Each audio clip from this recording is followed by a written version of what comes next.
শোনো ভাবি, বিয়েটা তোমরা জোর করে দিয়েছ ঠিকই, কিন্তু এই মেয়েকে আমি কোনোদিন বউ বলে মানব না। আগে ভেতরে গিয়ে মুখটা তো দেখো দেবর সাহেব, তারপর না হয় তর্ক করো। এভাবে তাকিয়ে থাকলে কিন্তু আমি লজ্জা পেয়ে যাব। মানে তুমি কি জানো যে আমি এসব বিয়ে সংসার একদম পছন্দ করি না?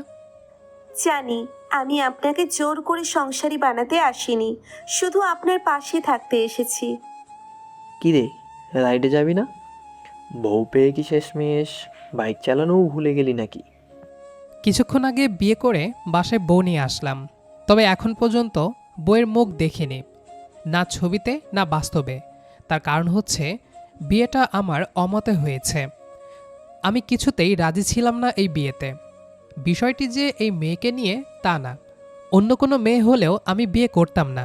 তার মূল কারণ হচ্ছে আমার এসব সংসার ঝামেলা ভালো লাগে না। খাবো, ঘুমাবো, ঘুরবো, এটাই আমার মূল কথা। আর আমার সবচেয়ে বড় নেশা হচ্ছে ঘোরাঘুরির নেশা, বাইক। আর আমি সারাক্ষণ একটা আরেকটাকে ছাড়া থাকতে পারি না।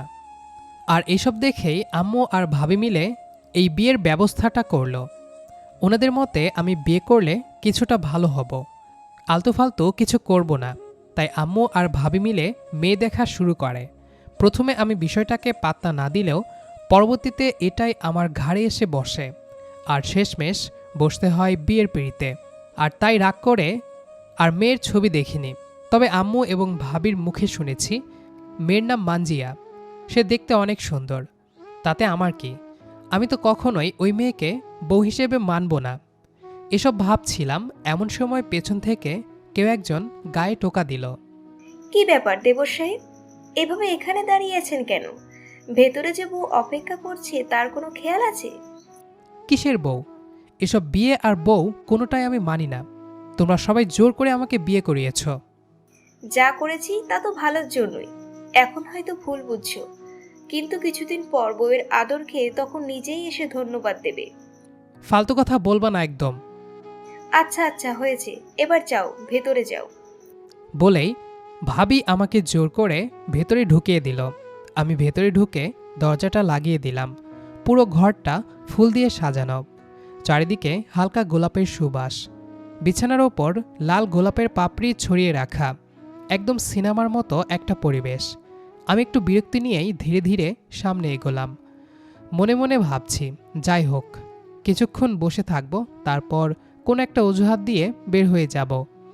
বিছানার এক কোণায় মাথা নিচু করে বসে আছে আমার তথাকথিত বউ মানজিয়া।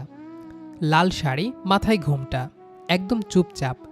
আমি কিছুক্ষণ দাঁড়িয়ে রইলাম, তারপর ধীরে ধীরে এগিয়ে গিয়ে সামনে বসে পড়লাম। একটা সময় হাত বাড়িয়ে ওর ঘোমটাটা সরালাম, আর ঠিক তখনই আমি যেন কয়েক সেকেন্ডের জন্য জমে গেলাম। মাথার ভেতরটা পুরো ব্ল্যাক হয়ে গেল। এটা কি সত্যি এত সুন্দর কেউ হতে পারে? ওর মুখটা দেখে মনে হচ্ছিল যেন কেউ খুব যত্ন করে একটা নিখুঁত ছবি এঁকেছে। বড় বড় চোখ, হালকা লাজুক হাসি, ঠোঁটের কোণে মিষ্টি একটা বাঁক। আমি অনিচ্ছা সত্ত্বেও তাকিয়ে রইলাম।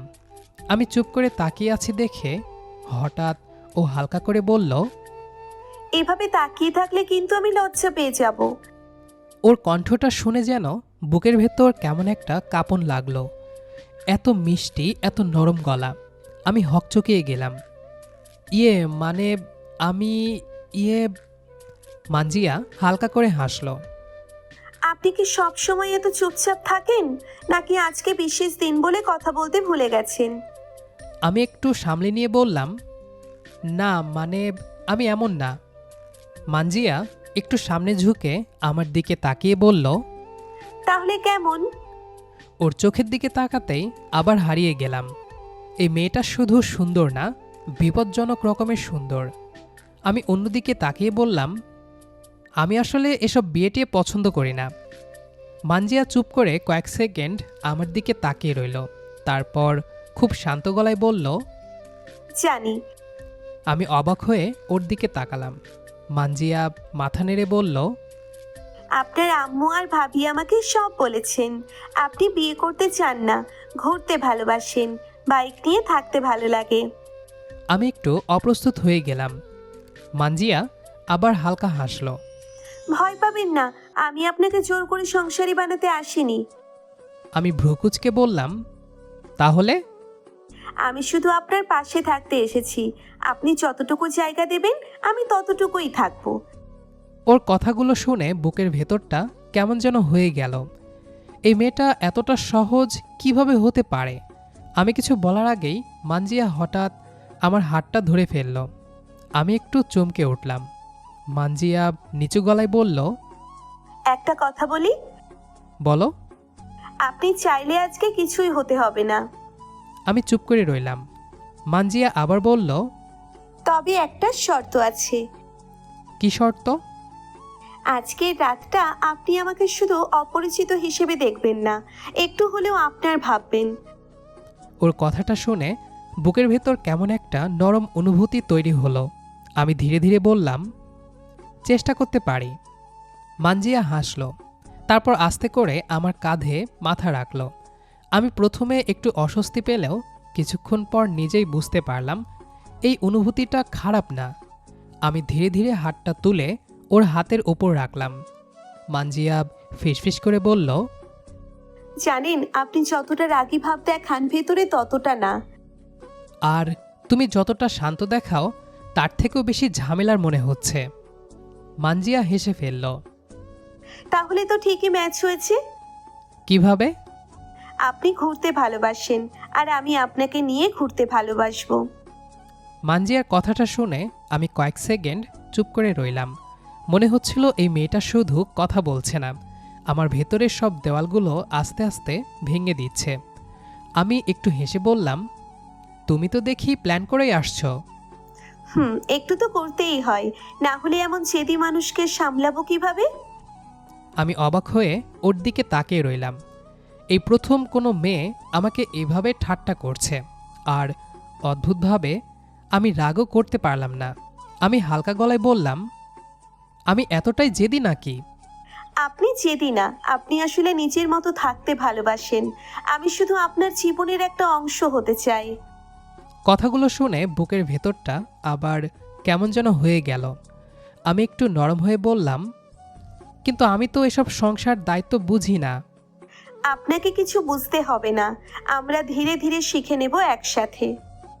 আমি কিছু বললাম না, শুধু তাকিয়ে রইলাম। ঘরের ভেতর হালকা নীরবতা নেমে এলো। বাইরে হয়তো রাত আরও গভীর হচ্ছে, কিন্তু এই নীরবতা অস্বস্তিকর না, বরং খুব শান্ত। মানজিয়া হঠাৎ বলল, একটা কথা বলবো? হুম। আপনি কোথায় কোথায় ঘুরেছেন? অনেক জায়গায়, পাহাড়, সমুদ্র, রাতের হাইওয়ে। সত্যি? হুম। আমাকেও নিয়ে যাবেন? আমি কিছুক্ষণ চুপ করে ওর দিকে তাকিয়ে থাকলাম। এই প্রশ্নটা এত সহজ ছিল, কিন্তু আমার ভেতরে কোথাও গিয়ে লেগে গেল। আমি আস্তে করে বললাম, জানি না। জানি না মানে? মানে, তুমি গেলে তো আমার একা একা ঘোরা হবে না। তাহলে একা একা কেন ঘুরবেন? দুজন মিলে ঘুরলেই তো ভালো লাগে। আমি আর কিছু বলতে পারলাম না, শুধু মনে হলো এই মেয়েটা আমার একাকিত্বটার জায়গাটা খুব সহজেই বুঝে ফেলেছে। এরপর আমরা ধীরে ধীরে কথা বলতে শুরু করলাম। কোনো তাড়া নেই, কোনো অস্বস্তি নেই, শুধু গল্প। আমি আমার ট্রিপের গল্প বললাম, কিভাবে এক রাতের বৃষ্টির মধ্যে বাইক চালিয়েছি, কিভাবে পাহাড়ের ওপর বসে সূর্যোদয় দেখেছি। আর মানজিয়া মুগ্ধ হয়ে শুনতে লাগলো। মাঝে মাঝে ও এমনভাবে প্রশ্ন করছিল যেন আমার প্রতিটা গল্পের ভেতরে সে নিজেকে খুঁজে নিচ্ছে। আপনি ভয় পান না? কিসের? এত রাতে একা একা? ভয় পেলে তো এসব করা যায় না। তাহলে আজ থেকে ভয় পেতে শিখুন। কেন? কারণ এখন থেকে আপনি একা না। এই কথাটা শুনে আমি কিছুক্ষণ চুপ হয়ে গেলাম। কেন জানি না বুকের ভেতরটা অদ্ভুতভাবে নরম হয়ে গেল। রাতটা ধীরে ধীরে কেটে যাচ্ছিল। কখন যে আমরা এতটা স্বাভাবিক হয়ে গেছি বুঝতেই পারিনি। কথার ফাঁকে কখনো হাসি, কখনো ছোট ছোট খুনসুটি। একটা সময় মানজিয়া হাই তুলল। আমি তাকিয়ে বললাম, ঘুম পাচ্ছে? একটু। তাহলে শুয়ে পড়ো। আর আপনি? আমি কিছু বললাম না, শুধু বিছানার একপাশে শুয়ে পড়লাম। দুজনের মাঝে একটা ছোট দূরত্ব, কিন্তু অদ্ভুতভাবে সেই দূরত্বটাও আর অস্বস্তিকর লাগছিল না। ঘরের লাইটটা অফ করে দিলাম। চারিদিকে হালকা অন্ধকার।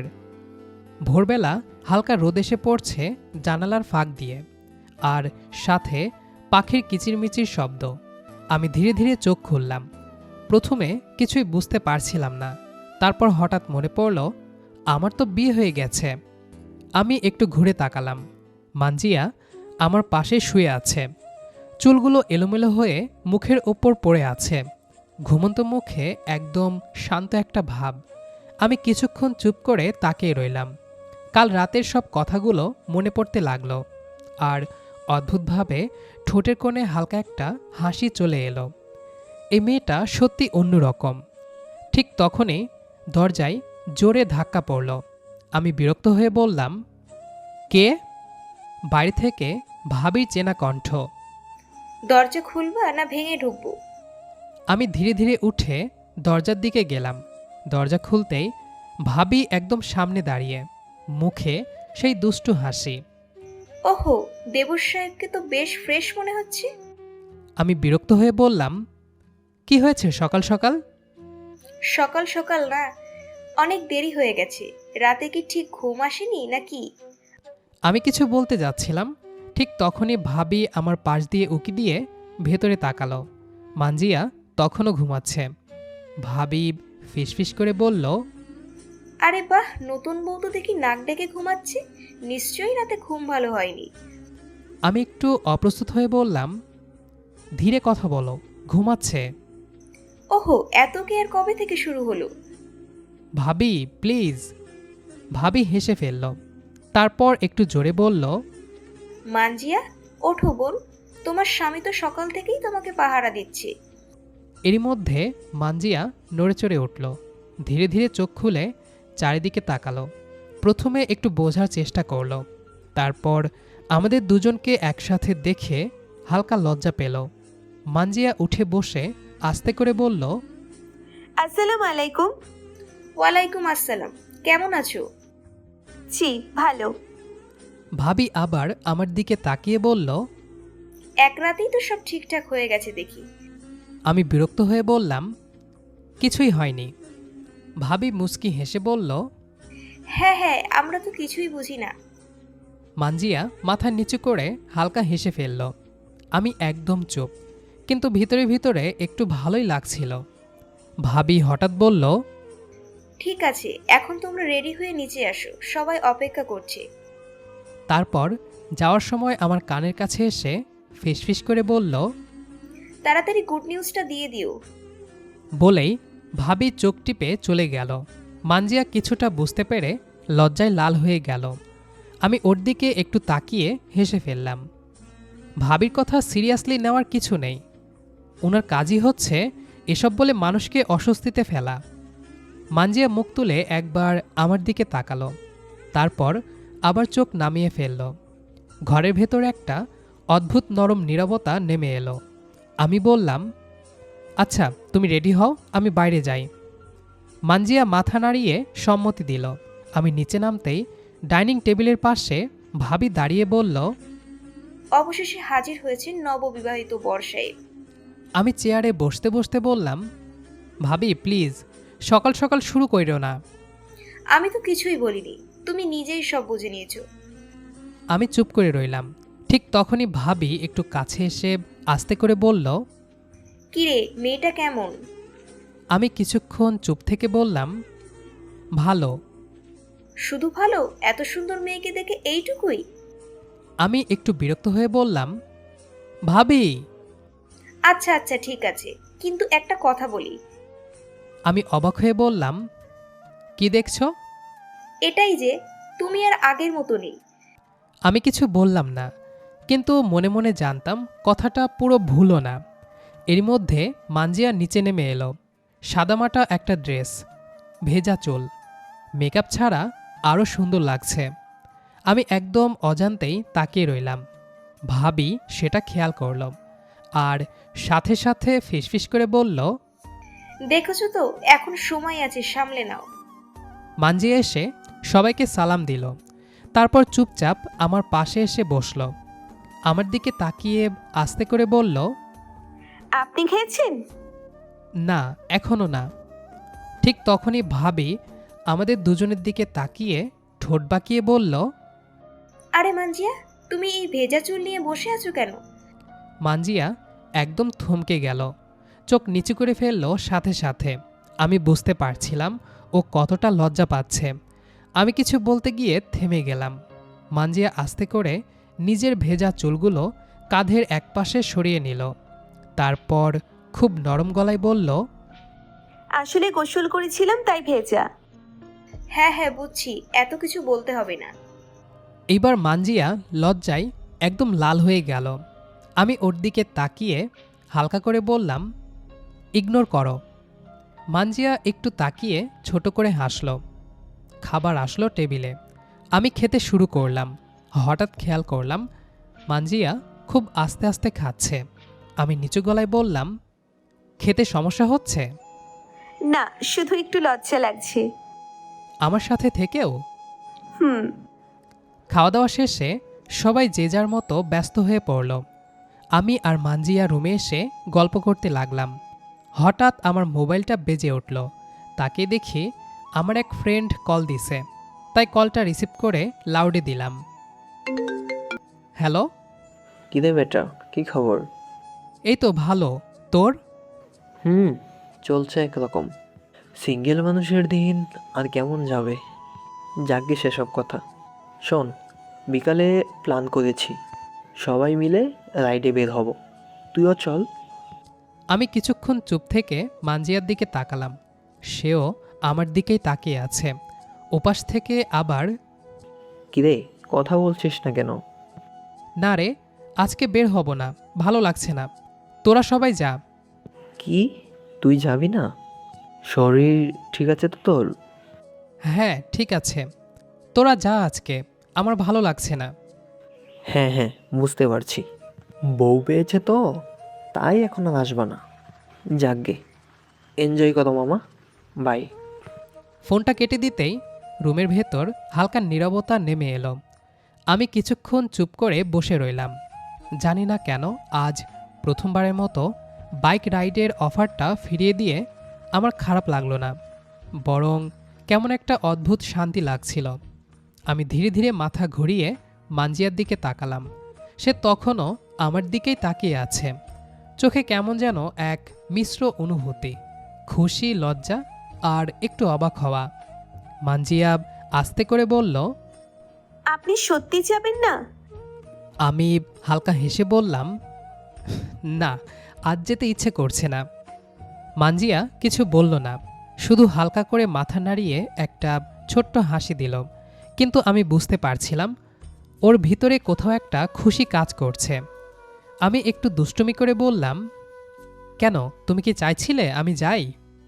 মানজিয়া তাড়াতাড়ি মাথা নাড়িয়ে বলল, না না, আমি তো কিছু বলিনি। বলনি, কিন্তু চোখে সব লেখা থাকে। এই কথা শুনে মানজিয়া একটু লজ্জা পেয়ে অন্যদিকে তাকালো। কিছুক্ষণ চুপ থাকার পর আমি হঠাৎ বললাম, একটা কথা বলবো? বলুন। তুমি কি সত্যি সত্যি আমার সাথে ঘুরতে যেতে চাও? মানজিয়া প্রথমে একটু অবাক হয়ে আমার দিকে তাকালো। তারপর ধীরে ধীরে ওর মুখে সেই চেনা মিষ্টি হাসিটা ফুটে উঠল। অনেক। অনেক মানে? মানজিয়া একটু কাছে এসে নরম গলায় বলল, মানে আপনি যেখানেই যান আপনার সাথে যেতে চাই। ওর কথাটা শুনে বুকের ভেতরটা আবার নরম হয়ে গেল। আমি কিছুক্ষণ চুপ থেকে হঠাৎ উঠে দাঁড়ালাম। মানজিয়া অবাক হয়ে বলল, কি হলো? আমি আলমারি থেকে আমার জ্যাকেটটা বের করতে করতে বললাম, চলো বের হই। মানজিয়া একদম থমকে গেল। কোথায়? রাইডে, আমার সাথে। এবার মানজিয়ার চোখ একদম বড় হয়ে গেল। সত্যি? তবে একটা শর্ত আছে। কি? আমি একটু কাছে গিয়ে নিচু গলায় বললাম, ভয় পাবে না তো? আপনি থাকলে ভয় পাবো কেন? এই এক কথায় যেন আমি আবার হার মানলাম। আমি আর কিছু না বলে চাবিটা হাতে নিলাম। কিছুক্ষণ পর আমরা দুজনেই রেডি হয়ে নিচে নামলাম। আমি বাইকটা বের করলাম। ইঞ্জিন স্টার্ট দিতেই সেই পরিচিত শব্দটা চারপাশে ছড়িয়ে পড়ল। আমি পেছনে তাকিয়ে বললাম, ওঠো। মানজিয়া একটু ইতস্তত করছিল, তারপর আস্তে করে উঠে বসল। কিছুটা দূরত্ব রেখেই বসল। সেটা বুঝতে পেরে আমি বললাম, এইভাবে বসলে পড়ে যাবে কিন্তু, ধরে বসো। মানজিয়া লজ্জা পেয়ে আস্তে করে আমার কাঁধে হাত রাখল, তারপর একটু সাহস করে আমাকে জড়িয়ে ধরল। সেই মুহূর্তে আমার বুকের ভেতরটা কেমন যেন হয়ে গেল। আমি হালকা গলায় বললাম, রেডি? মানজিয়া ফিসফিস করে বলল, হুম। আমি ধীরে ধীরে বাইক চালাতে শুরু করলাম। গেট পার হয়ে রাস্তায় উঠতেই হালকা বাতাস এসে মুখে লাগলো। মানজিয়া পেছন থেকে আরও শক্ত করে আমাকে ধরে ফেলল। আমি হেসে বললাম, ভয় পাচ্ছ? না, ভালো লাগছে। আমি কিছু বললাম না, শুধু বাইকের গতি একটু বাড়ালাম। চারপাশের শহর ধীরে ধীরে পেছনে পড়ে যেতে লাগলো। রাস্তা ফাঁকা হতে লাগলো। বাতাস আরও ঠান্ডা, আরও মুক্ত। আমি অনুভব করলাম আজকের এই রাইডটা আগের সব রাইড থেকে আলাদা, কারণ আজ আমি একা না। পেছন থেকে মানজিয়া আস্তে করে বলল, শুনছেন? হুম। এটাই কি সেই ফিলিংস যেটার কথা আপনি বলছিলেন? আমি হালকা হেসে বললাম, হয়তো, কিন্তু আজকে এটা একটু আলাদা। কেন? কারণ আজ আমার সাথে তুমি আছো। এই কথা শুনে মানজিয়া কিছু বলল না, শুধু আরও একটু জোরে আমাকে জড়িয়ে ধরল। সূর্য তখন ধীরে ধীরে ডুবছে, আকাশে কমলা রং ছড়িয়ে পড়ছে, আর আমরা দুজন বাইক নিয়ে সেই রাস্তায় ছুটে চলেছি, যেখানে কোনো তাড়া নেই, কোনো দ্বিধা নেই, শুধু একটা নতুন শুরু। রাস্তাটা ধীরে ধীরে অন্ধকারে ঢেকে গেল। শহরের আলো একে একে জ্বলে উঠছে। আমরা অনেকক্ষণ ঘুরে শেষে বাসার দিকে ফিরলাম। বাড়ির সামনে এসে বাইক থামাতেই মানজিয়া ধীরে ধীরে নামল। ওর চুলগুলো এলোমেলো, মুখে ক্লান্তি, কিন্তু চোখে এক অদ্ভুত তৃপ্তি। আমি হালকা গলায় বললাম, কেমন লাগলো? মানজিয়া একটু হাসল। অনেক ভালো, জীবনের সেরা রাইড। আমি কিছু বললাম না, শুধু হেসে দরজা খুলে ভেতরে ঢুকলাম। রাত অনেক হয়ে গেছে, সবাই খেয়ে যার যার রুমে চলে গেছে। আমরা দুজনও চুপচাপ রুমে ঢুকলাম। মানজিয়া দরজা লাগিয়ে একটু আমার দিকে তাকালো, তারপর ধীরে বলল, আপনি কি ক্লান্ত? আমি জ্যাকেট খুলতে খুলতে বললাম, একটু। তুমি?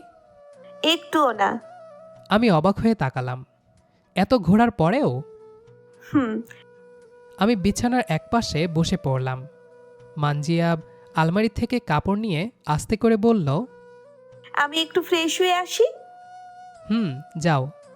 কিছুক্ষণ পর মানজিয়া ফিরে এলো, এবার একদম সিম্পল ড্রেসে, চুল খোলা, ভেজা ভেজা।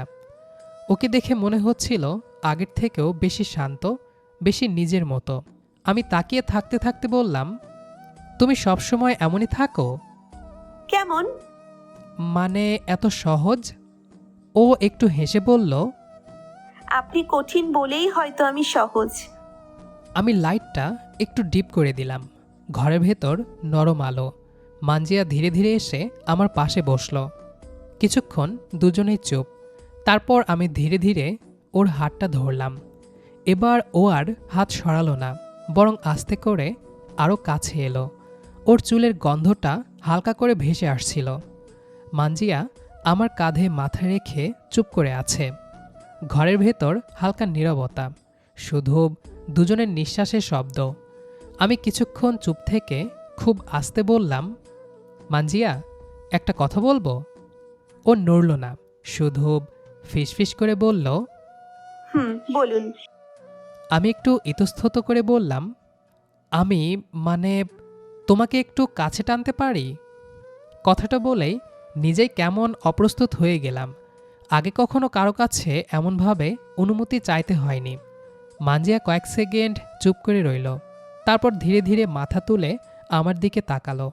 ওর চোখে লজ্জা, কিন্তু সেই সাথে এক ধরনের বিশ্বাসও ছিল। ও খুব আস্তে মাথা নাড়ল।